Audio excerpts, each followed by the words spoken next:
Lucas Alves, psicólogo, psicanalista em formação, mestrando em Psicologia Social e Cultura na linha de psicanálise pela Universidade Federal de Santa Catarina, é pesquisador em política e psicanálise e é convidado do Instituto Cidade para conversarmos sobre as dores desse momento que estamos vivendo.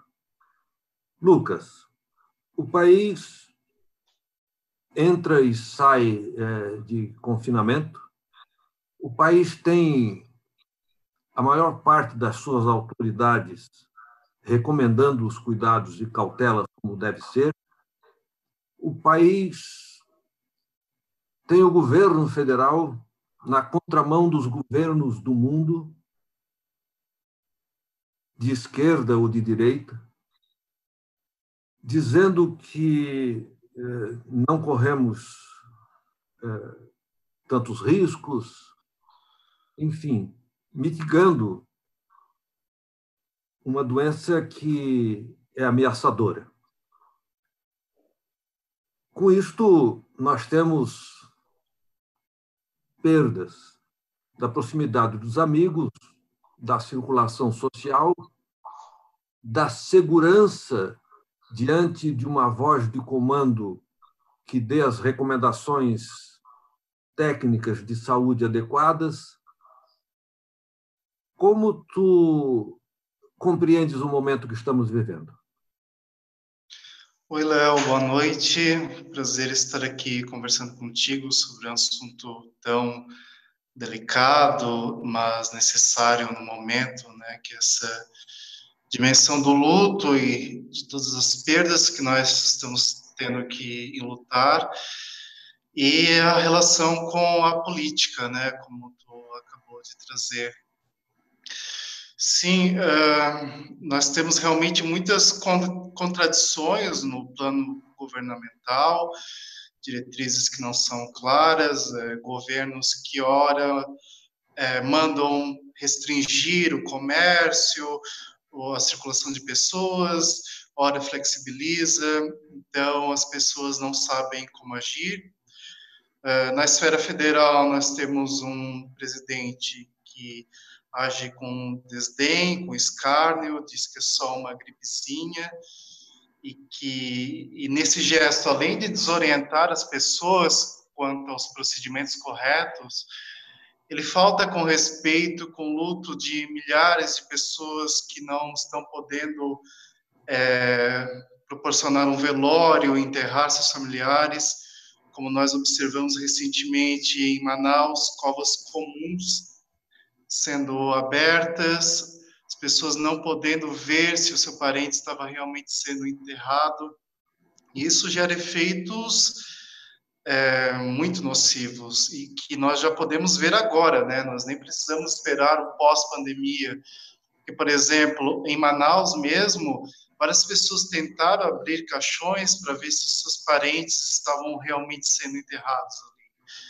Porque o luto, ele é um processo que precisa ser articulado a uma nomeação, a rituais, a memória. E o velório e o túmulo, eles têm esse efeito, né? Pegando exemplos aqui do Ocidente. Sim. O velório, ele é um memorial transitório, né? Onde nós vamos lá, expressamos nossos sentimentos, né? Discursamos, compartilhamos nossa dor com entes queridos.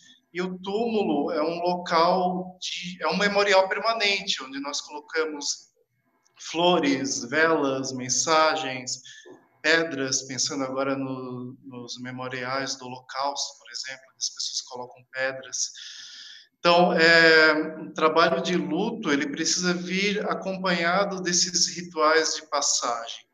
E o luto, ele não é só individual, né? Não é somente aquela pessoa que perdeu que sofre, porque nós temos eventos históricos, e esse é um evento histórico que deixa marcas indeléveis, né? Nós estamos perdendo mais de 1.000 pessoas por dia, e por mais que algumas pessoas ajam com indiferença, e às vezes essa indiferença não é só uma indiferença perversa e cínica, pode ser uma indiferença também que faz parte do luto, porque uma das etapas do luto é a negação. Eu até me corrijo, não seria a indiferença, mas seria negar, né? Negar que está Sim, a acontecendo isso. negação. Sim. Uma negação, isso é. Agora, Esse... uma coisa.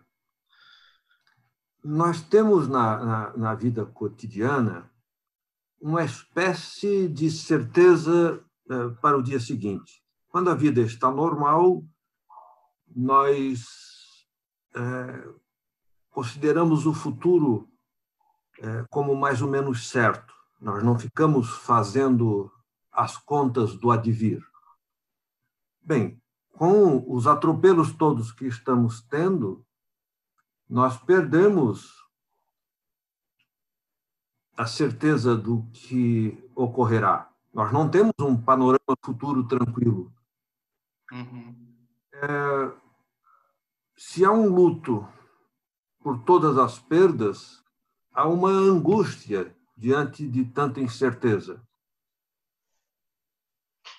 O que tu dirias a respeito? O que um psicanalista teria a dizer para colaborar com as pessoas que nos acompanham e que conversam com a nossa troca de ideias?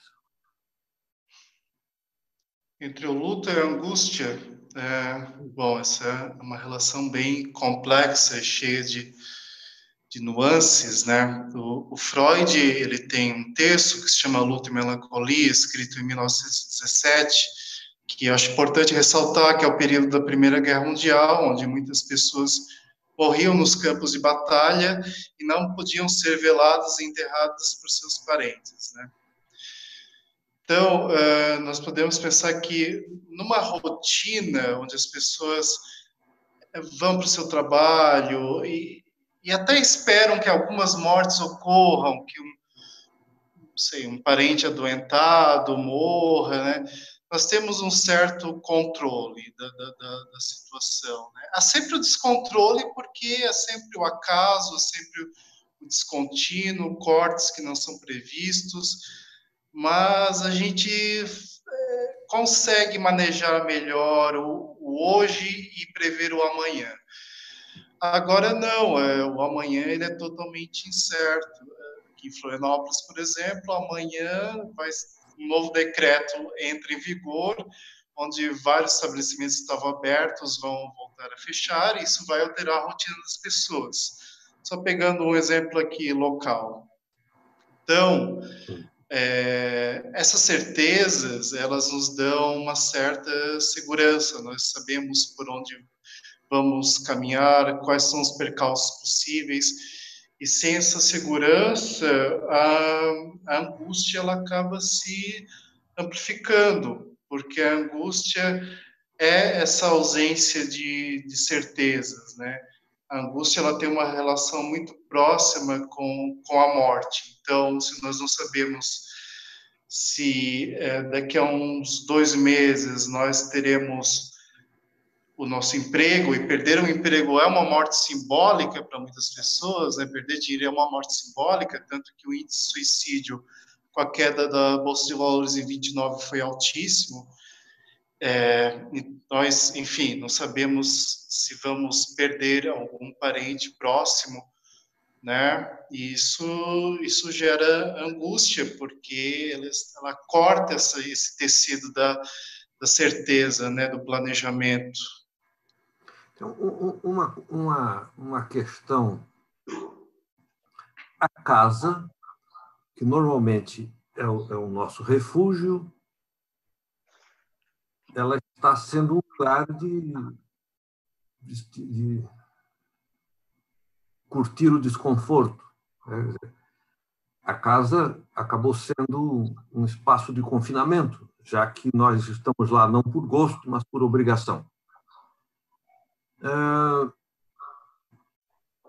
O que ocorre? O nosso mundo nosso modo de vida praticado há muito tempo, as pessoas saem para trabalhar, há um desencontro físico dos casais, os filhos vão para a escola, e agora estamos todos tendo que nos encontrar com todos, né?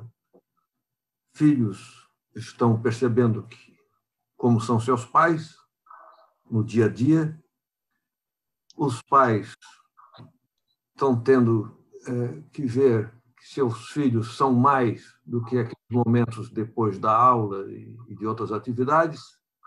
Maridos e mulheres estão percebendo que talvez não se conheciam tanto. Tu acha que a família vai se repensar? Vai ter algum efeito sobre a concepção da vida em comum em face do que está ocorrendo na vida da gente? É difícil fazer essa aposta, né, de que a família vai se repensar, porque famílias são heterogêneas e têm o seu modo de funcionar. Mas isso que tu falou é muito interessante, né? Esse convívio, essa proximidade, ela potencializa alguns aspectos que muitas vezes estavam ali latentes na relação, né? Por exemplo, o número de casos de violência doméstica aumentou muito, né? Então, isso é um efeito da convivência, né? Dessa Sim.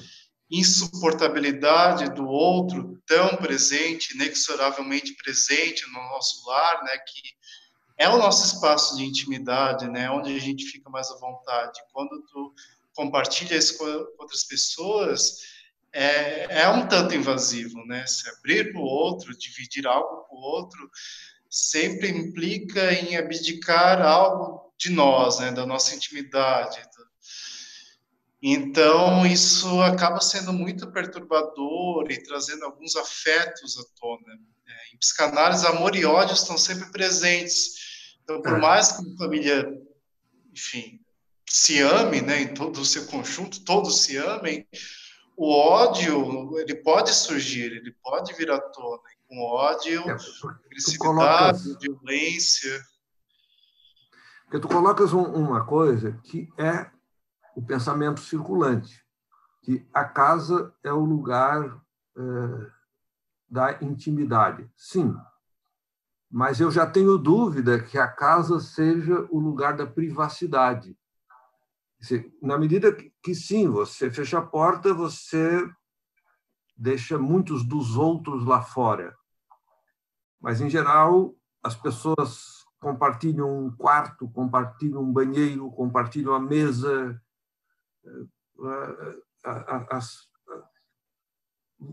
As pessoas, como indivíduo, abrem mão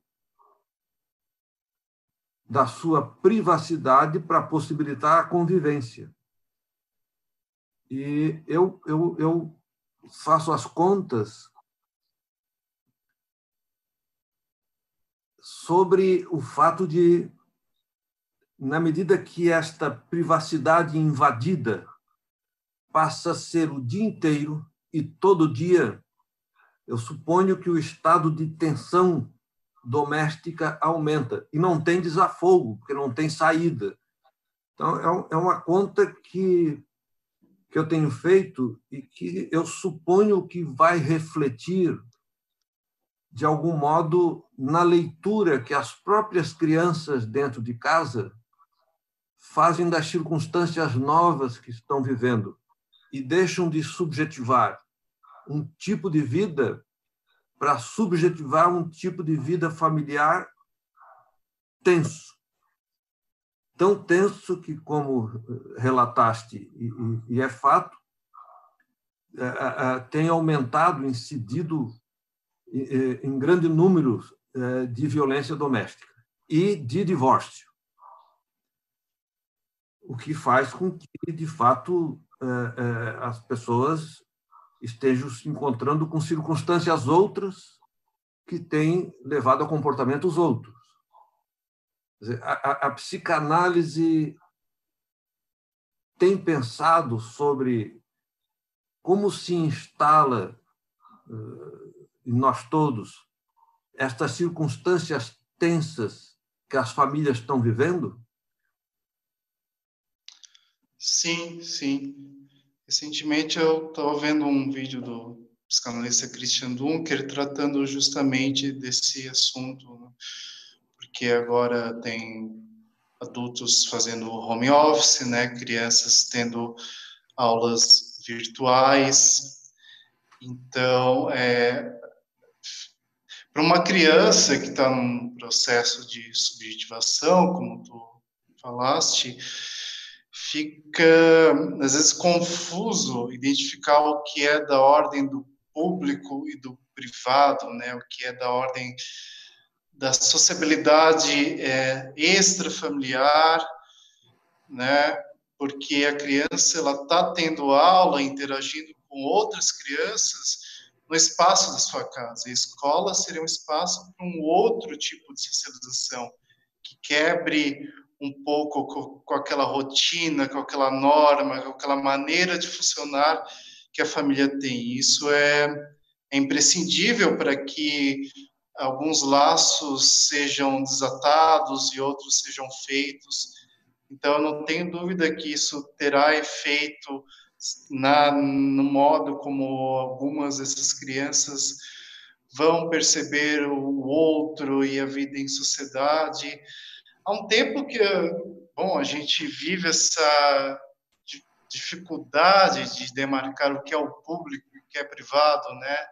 Sociedade do espetáculo, big brotherização da vida, isso está muito presente desde os anos 70 e tem se acentuado, e as crianças que nascem hoje, elas nascem imersas nessa cultura, né, que torna muito difícil identificar o que é público e privado, e sem dúvida essa situação da pandemia e do confinamento pode agravar ainda mais isso, né? Então é um exercício para os pais de tentar identificar o espaço do seu filho. Claro que muitas famílias não têm o espaço próprio para isso, né? Nós temos Sim. famílias aí onde 5, 6, 7 pessoas moram numa casa de 40 metros quadrados, mas à medida que isso for possível, é muito importante que os pais deixem a criança sozinha neste processo de aprendizagem ali pelo seu gadget, né, pelo seu celular, pelo seu computador, para que ela perceba que aquele espaço ali é um outro espaço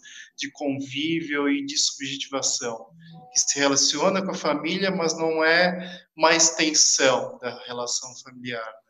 Tem que ter um corte, tem que ter um rompimento ali. E se não há, isso gera tensões, né? Isso gera algumas dificuldades do manejo da vida em sociedade. Estas dificuldades que estão presentes, quer dizer, por mais que você cuide, que você tente poupar o seu companheiro, companheira, por mais que você tente poupar filhos e outras pessoas que vivam numa mesma casa, um do outro, nós estamos ali o dia inteiro na frente um do outro. Bem, o mundo já teve pestes muito piores do que esta, com muito menos cuidado e com muito menos ciência nos ajudando. Alguns acham que cada circunstância dessa aterradora, sejam pestes, sejam guerras, sejam grandes catástrofes, muitos acreditam que isto vai acrescentando civilização, vai acrescentando compreensões de mundo. Outros pensam que, passado os momentos de agonia, tudo volta a uma normalidade e a humanidade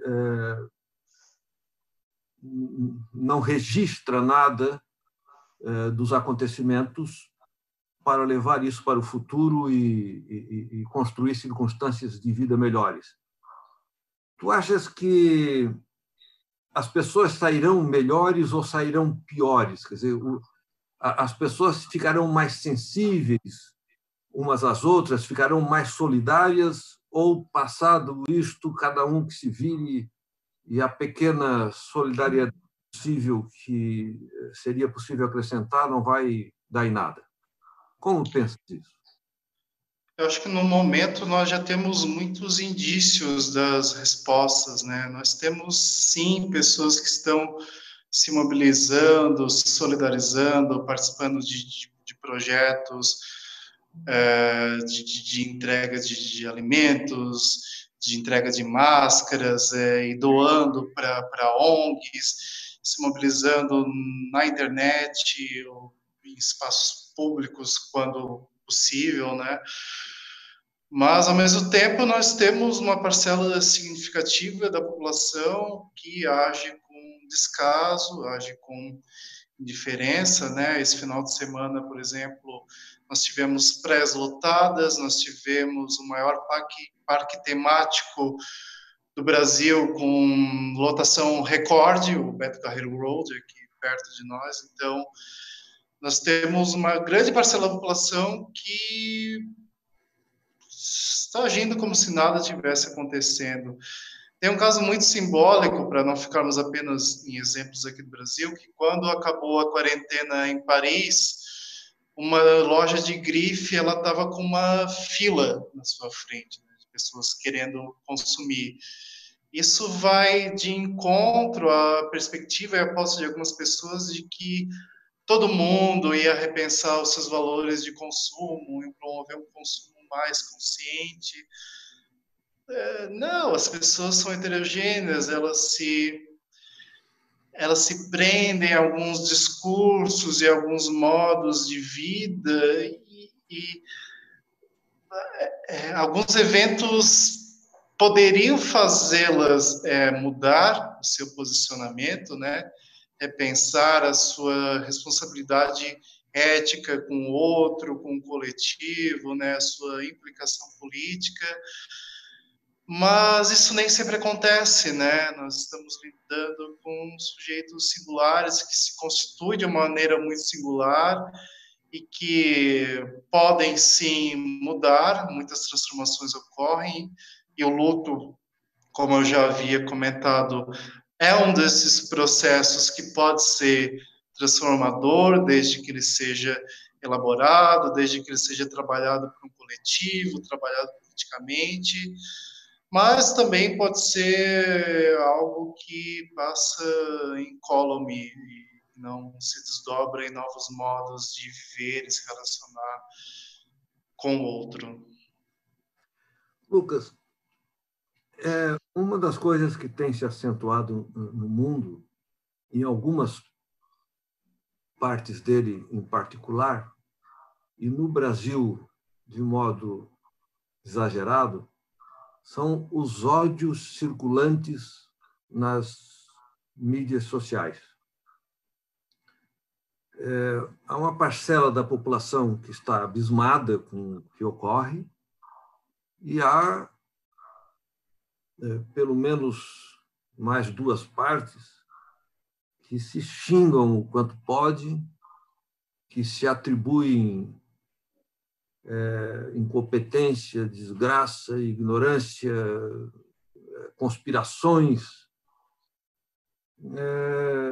Estes ódios são um sinal do tempo atual ou eles são a história do Brasil que está se conformando em torno de culto a certas personalidades e se organizando para se expressar? Ou seja, essas expressões de ódio são apenas uma organização de ódios que a cultura brasileira já tinha ou são surgimentos novos por acontecimentos novos?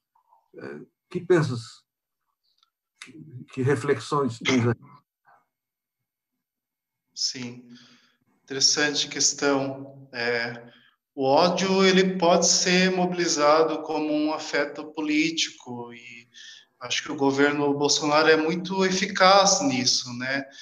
É um governo que de maneira recorrente instaura novos inimigos, aqueles que ontem eram aliados com diversos ministros deles, né? Só para citar os dois mais emblemáticos, Sérgio Mandetta e Sérgio Moro, se tornaram inimigos, né, de um dia para a noite.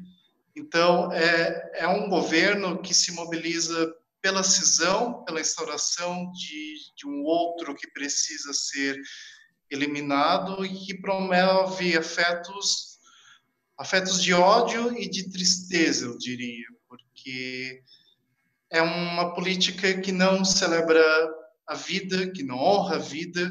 Quando eu digo que não honra a vida, eu me refiro também aos mortos, porque não honra as pessoas que estão morrendo nessa pandemia, não honra as pessoas que foram torturadas e assassinadas pela ditadura civil-militar, que Bolsonaro tanto homenageia, né? Não honra essa nossa história que é muito selvagem e violenta, né? De genocídio de indígenas, escravização e genocídio de pessoas negras. Então, sim, nós temos uma história de opressão e de políticas de ódio que se repetem, uma política também que eu diria que é de ressentimento, de um sentimento que alguns sempre voltam a sentir, que é essa aversão ao outro, aquele que não espelha a minha imagem, é a versão do europeu que chegou aqui e não suportava ver a imagem do indígena, que vivia de uma forma tão diferente, tão livre de preceitos morais e religiosos do cristianismo, a insuportabilidade de algumas pessoas de verem pessoas negras e pobres ascendendo socioeconomicamente. Então, nós temos uma política de ressentimento e ódio que se alimenta em diferentes períodos, e enquanto nós não trabalharmos isso, não revisitarmos a história, não resgatarmos as vozes que foram caladas nessa história, a nossa tendência é continuar repetindo. Na nossa formação educacional mesmo, nós sabemos muito pouco da história da África. Nós tratamos as pessoas negras como escravos. Eles não eram escravos, eles foram pessoas escravizadas que no seu país de origem tinham uma cultura riquíssima, que contribuíram enormemente para a formação cultural do nosso país e para a formação econômica também, sem dúvida. Nossa história é marcada por luta e resistência, né? Nós tivemos os quilombos que sobreviveram por décadas, né? A resistência à opressão da escravidão, nós tivemos a revolta de Canudos. Então, assim, a história nos ensina que é possível resistir a essa política da exclusão e do ódio, né? Só que para isso nós temos que fazer um trabalho de rememoração, né? O que é feito de uma forma muito deficitária no Brasil, né? O Brasil é um país com uma memória fraca, eu diria, tanto que muitas pessoas hoje saudam a ditadura militar, assim como o presidente, né? Negam o fato de que houve morte, que houve tortura. Uma pergunta provocativa de ordem política. Esse governo, para mim, nega até o estado da Terra,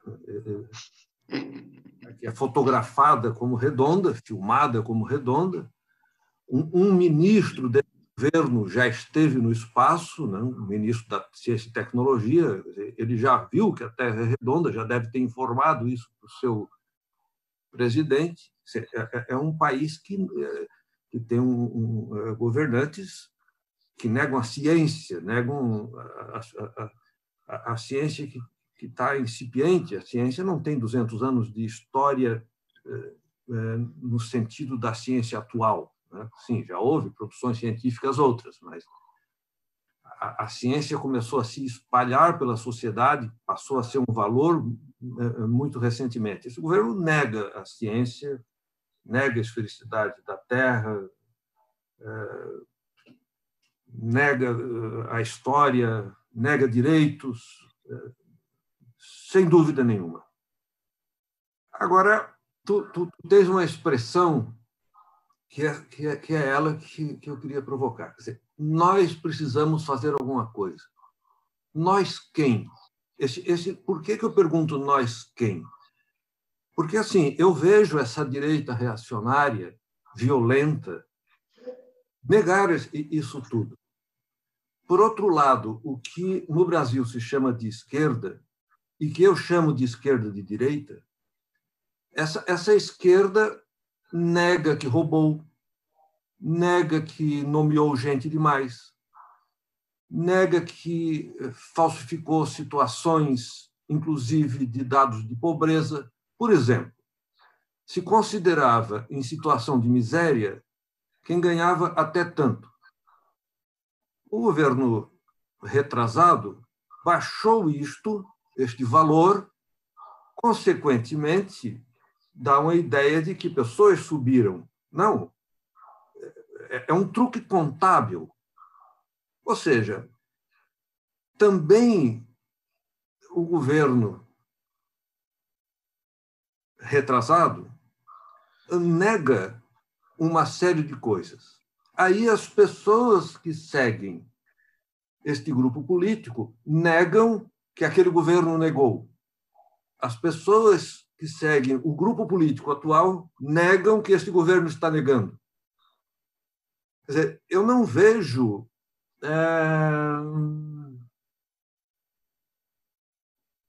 quem seja o nós capaz de esclarecer isso. Porque, nota bem, é verdade que a população agora decidiu votar no governo reacionário, que eu gostaria que fosse logo vencido. Mas essa população votou por 4 vezes seguida no outro governo. Entregou confiança a outros governos. Teve esperança em outros governos.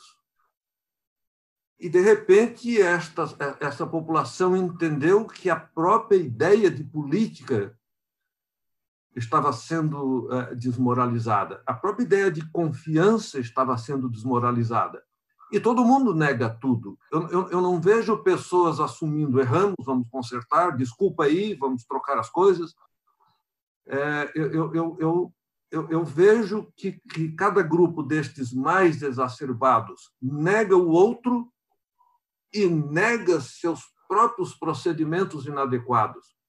E aí é que eu pergunto, nós quem? Quer dizer, quem seria este nós que poderia construir outras relações sociais, outras normas mais libertárias, outros reconhecimentos de minorias que são afastadas?